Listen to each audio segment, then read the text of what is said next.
தமிழக மீனவர்கள் இலங்கை கடற்படையால் சிறைபிடிக்கப்படுவதற்கு பல காரணங்கள் இருக்கின்றன. இது ஒருபுறம் இருக்க, தமிழக மீனவர்களுக்கும் இலங்கை மீனவர்களுக்கும் இடையே மோதல் ஏற்பட ஒரே காரணம் மீன்வளம்தான். இது பற்றி இருதரப்பு மீனவர்களும் முன்வைக்கும் கோரிக்கைகள் பற்றி இப்பொழுது பார்க்கலாம்.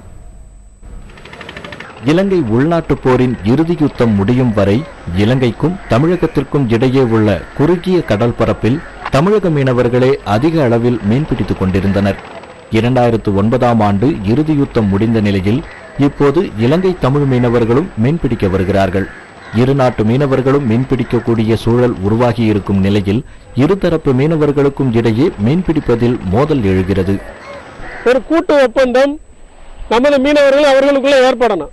அது கச்சேரியில உட்கார்ந்து பேசுறதுனால, இங்கிருந்து போய் ரெண்டு மீனவ தலைவங்க பேசுறதுனாலயோ, அங்கிருந்து யாரோ ரெண்டு பேர் வந்து நான் பேசுறதுனாலயோ அதனால தீர்வு எட்ட முடியாது. தமிழக மீனவர்களை பொறுத்தவரையில் நவீனமான தொழில்நுட்பங்களுடன் மீன்பிடித்து வருகிறார்கள்.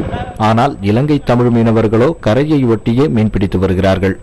தமிழக மீனவர்களின் டிராலர்கள் வலைகளை அறுத்து விடுவதாக கூறுகிறார்கள் இலங்கை மீனவர்கள்.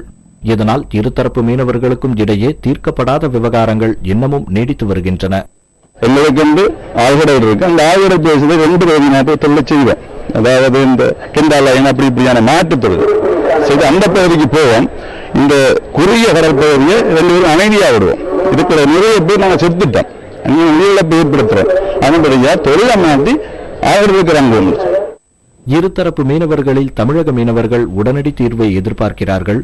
ஏனெனில் தமிழக மீனவர்கள்தான் இலங்கையின் நேரடி தாக்குதல்களுக்கு அடிக்கடி உள்ளாகிறார்கள்.